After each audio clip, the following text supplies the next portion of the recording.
recently the issue of DNA has been causing a lot of issues around, and we've been having series of DNA stuff. A lot of homes have been broken due to that, and that's what we're going to be discussing on the show today.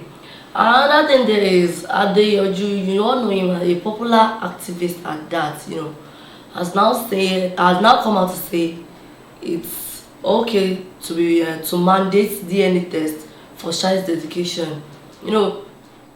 I'm very sure a lot of homes. Somebody else's child into your husband's home, and the husband who doesn't know anything, thinking that the child is not taking care of the child. So I actually don't blame some guys or some men that calculate their wives or their fiancés ovulation period, Even menstrual period. Can you imagine? So now making it mandatory they should even pass it as a law that paternity fraud should be a criminal offense in Nigeria. As well as these DNA tests in churches. Like if you want to bring your children in church, submit your DNA test to your pastor. So that they will know that. So that you would try, they will know that okay, this is so person's child. So person's child. And now if the husband if the husband wants to tell the child, okay, tell the wife that okay, let's go for DNA test. The wife will be very reluctant. It's not even there are other ways. There are other ways to actually, tell the wife that yes. Let's go and do I understand stuff like that, and they will find the paternity of the child. But to prevent something like this, the technology is advancing on daily basis. Yeah, exactly. There are better ways to go about it to avoid story that touches the heart. Once your wife is pregnant, you don't even have to tell her. Okay, just act as if you're taking her for a test. Like the paternity of the child can be detected once, at least maybe 1 month or after. The wife has gotten pregnant. You won't even make her notice. Exactly. Just recently, yes, due to that, recently a man was, he discovered that the mother-in-law, I mean the wife's mother, happens to be his own biological mother. Can you just imagine? After how many years? Yeah, I read the story too. So they didn't know that they are siblings, and they got married. And now they're giving birth. Please, what do you want to say as regards that? Well, it's the mother's fault actually. How? Because she gave birth in different places. She didn't allow the children to know themselves. So there was no way the husband could have known that his wife is or was his sister. I understand. Like they just met, and they are bearing different surnames. But come to think of it, before we go to this case, because now this also involved now. Yeah, that's before we go down to that case, but something happens in these hospitals. You see, whereby babies are being swapped. Yes. They swap babies. Yeah. Most of these midwives, they swap babies. And maybe you give birth to a female child. And they give someone that has a male. And so, what about those things too? Do you know it can stir up all this DNA stuff, and the wife might not actually be an infidel? Well, yeah, you're right. You're right on that. But then it's on rare cases that you see babies being swapped in the hospital. But it's very common in some hospitals. Yes, in some hospitals. But it's on rare occasions that it's been swapped. Some women just use infidelity as an excuse or whatever's happening in their marriage just to go and cheat. And when the husband now decides to come around, things are not going they try to change and understand it. The husband doesn't know that she was pregnant, but there's no how a woman will not know who the father of her child is. Exactly my point. Even if she miscalculated every other thing, I mean our ovulation period, our menstrual period, she would definitely know that this is not my husband's child. Now to this case, for the man to have someone give birth, it's not much to carry the baby to the hospital. It's not to just take the comb or the brush or anything. Just take it to the hospital and they will do. Then you will submit the test to your pastor.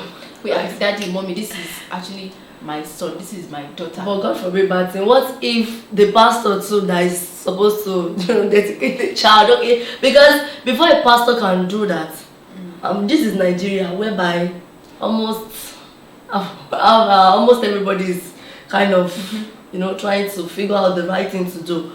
Before a pastor can do that, you have to prove that pastor to tell that, sir, your child's DNA result to. It has to be proven before they can do such a thing. The thing is, if they pass it, what if the pastor's wife too fall a victim of that? pray. So can you see that a lot of homes will be broken? Holy Spirit will settle. Even men out there can't even face that height of they depression. They can't. They can't. There was even the story of a judge. He actually, 4 of his children were lawyers. And it's not like they had kids, like grown-ups, like finished university, and they discovered that he had to come out and write an official statement that whatever happened has happened. That he won't stop what he has been doing for the children. But then, but how can that kind of man, continue to live with the fact that he does never have a child of his own, just one, out of 4. Can you just imagine that? And another thing is, this DNA we're talking about is a huge sum of money. Yeah, it's expensive. It costs a lot. Now, what Adeyanju is actually saying there is, okay, you have to mandate it, but let's consider the fact that this thing is very costly to engage in, and also a lot of things will be involved, like depression. The wife actually know, or wives know what they're actually doing. Like I said, a woman will definitely know who the father of her child is. But according to research, it was at least to inform that a woman can get pregnant for 2 guys. Like, okay, yes. If the DNA test is being conducted, the husband will be the father of the child. The person she cheated with will be the father of the child. Then who owns the child? No. In that case, either one of them will be the father of the child. I'm telling you, because the genes, the chromosomes, one they will be higher than the other. So they will not. It's not go back to the father. They will conduct test on the father of the child, the father of the husband, and the other person that the woman has been sleeping with. So they would weigh up. There's what they do medically. Like I've seen American movies like that. When they want to conduct this DNA test and the chromosomes or the head, they will know how they will separate and join together, separate again, and they will know. I've seen a case like that. I've seen a case like that. She was actually trying to savage his wife, okay, due to the DNA stuff. He was trying to me to want to go for DNA.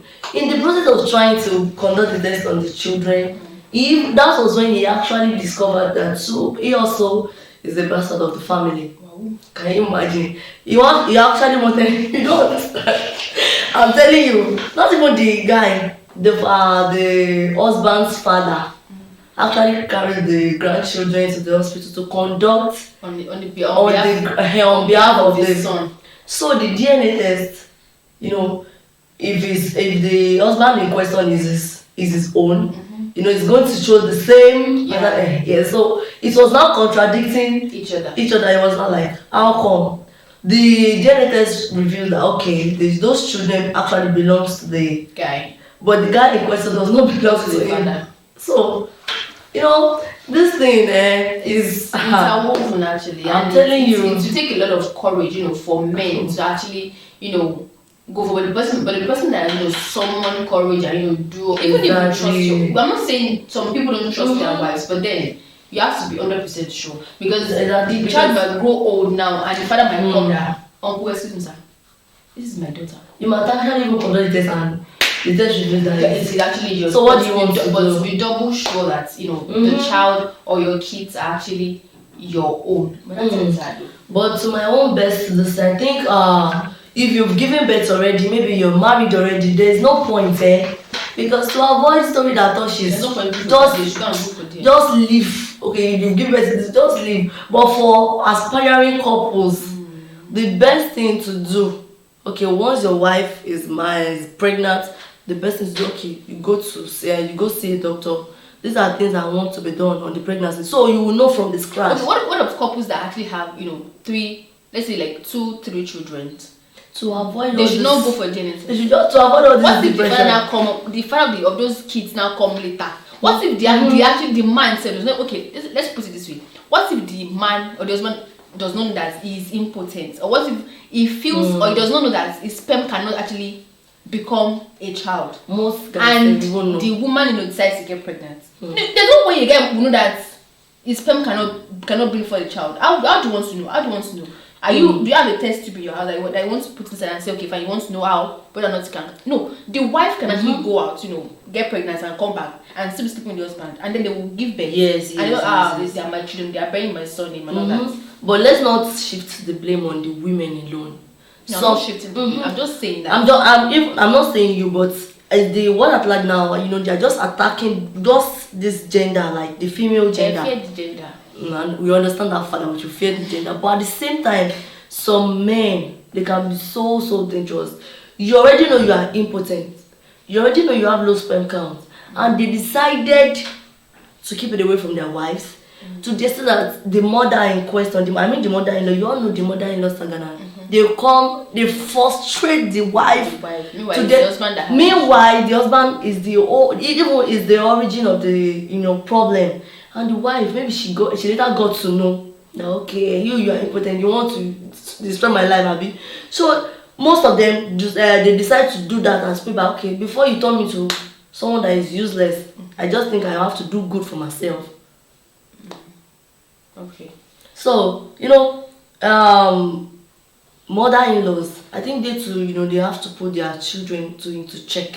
Yeah. Like, and their before couples get married, they should do medical tests and to let them know if they have problem or not. Exactly. So that they will know whether they are fertile or they are not fertile. So that all these kind of stories of DNA will not to avoid depression. Depression is very real because people will start jumping to Third Mainland Bridge and yes now.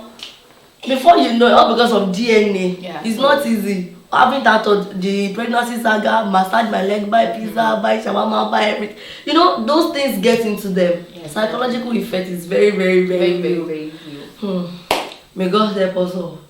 Just for sure. Well, we see things every day. I'm very sure another celebrity issue will still come up on this same DNA issue. Not even celebrities alone. Even people, normal people, Everything needs to be put in check. But then we're still watching.